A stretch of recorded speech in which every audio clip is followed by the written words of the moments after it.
Assalamualaikum warahmatullahi wabarakatuh. Tujuan dibuatnya video ini adalah untuk memenuhi tugas mata kuliah arsitektur perilaku, yang dimana tugasnya adalah membuat video terkait jurnal yang sudah direview. Melanjutkan penjelasannya, sebelumnya perkenalkan, nama saya Raden Roro Kalida Amabel Putri Dimas, NIM 551421029 dari kelas B Arsitektur Perilaku dan dari kelompok 1, yang dimana objek studi kelompok 1 yaitu rumah susun dengan dosen pengampu Ibu Nurnaningsih Niko Abdul STMT. Adapun judul jurnal yang saya pilih yaitu tentang penerapan pendekatan arsitektur perilaku pada penataan kawasan permukiman dengan model pembangunan rumah susun di Surabaya, dengan penulis Hilda Elzim Khosyati dan Suko Istijanto. Sebagai salah satu kota terbesar di Indonesia, kota Surabaya mengalami pertumbuhan penduduk dari tahun ke tahun. Hal ini mengakibatkan terjadinya kepadatan penduduk di kota Surabaya. Berdasarkan data yang dihimpun dari Badan Pusat Statistik Jawa Timur, tahun 2021, Surabaya memiliki jumlah penduduk tertinggi di daerah Jawa Timur, yakni sebesar 2.893.698 jiwa. Administratif, kawasan yang dipilih berada di Kecamatan Krembangan, Kelurahan Dupak, Jalan Lasem. Kawasan ini merupakan kawasan prioritas 3 penataan dan peningkatan kualitas perumahan dan permukiman di kota Surabaya. Di kawasan tersebut juga banyak dihuni oleh mereka yang bukan penduduk Kelurahan Dupak. Mereka yang banyak mendirikan rumah semi permanen juga memiliki sanitasi yang kurang memadai. Sehingga pada kawasan ini banyak ditemukan rumah tidak layak huni akibat kepadatan pada kawasan ini. Banyak ditemukan gang-gang kecil berukuran 2 meter. Dari hal tersebut mengakibatkan kurangnya ruang terbuka sebagai pendukung aktivitas warga. Misalnya parkir kendaraan dan taman bermain bagi anak-anak.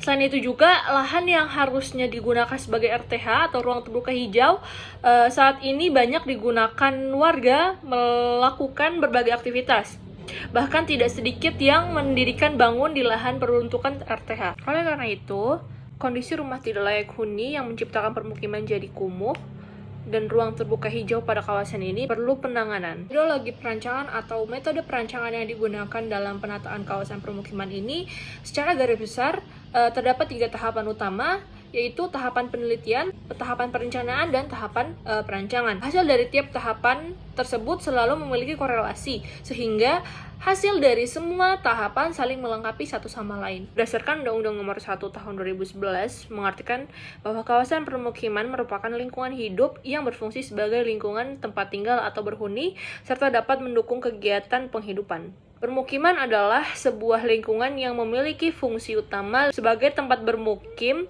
yang terdapat lebih dari satu rumah atau tempat tinggal, serta tersedia sarana dan prasarana yang dapat menunjang kegiatan. Konsep dari kampung dasar tersebut memiliki arti tersendiri, yaitu sebuah kawasan yang sengaja dirancang dengan mendekatkan aspek sosial pada pengguna bangunan. Hal ini dikarenakan pendekatan yang digunakan adalah arsitektur perilaku atau behavior architecture, yang sangat memperhatikan bagaimana perilaku manusia sebagai pengguna dan lingkungannya. Konsep ini juga dirumuskan dengan melihat kebiasaan ramah atau grapyak dan kekeluargaan atau serawung yang ada pada masyarakat setempat, sehingga permasalahan yang dihadapi pada aksi penataan kawasan permukiman yaitu mempertahankan karakter dari kehidupan kampung kota, yang mana hal itu merupakan bentuk kearifan lokal dapat dijawab dengan rumusan konsep dasar ini. Jurnal ini dapat disimpulkan bahwa pembangunan hunian vertikal merupakan solusi yang sesuai untuk meningkatkan kualitas permukiman di kawasan padat di kota Surabaya.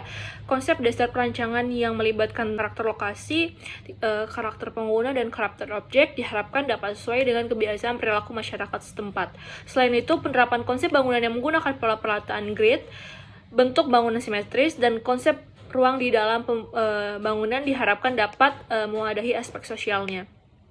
Jurnal ini juga memberikan informasi tentang peraturan tata ruang di kota Surabaya, hukum dan regulasi terkait perbaikan kualitas kawasan kumuh dan permukiman perkotaan yang ada di Indonesia, serta disertasi doktoral tentang perilaku lingkungan dalam arsitektur dan strategi untuk mengatur kawasan kumuh menggunakan konsep hunian kolektif. Mungkin sekian untuk video kali ini, semoga video ini dapat bermanfaat bagi kita semua, dan mohon maaf apabila ada kesalahan dan pengucapan kata. Saya Rani Roro Karida Amabel Putri Dimas pamit undur diri. Terima kasih. Wassalamualaikum warahmatullahi wabarakatuh. Bye.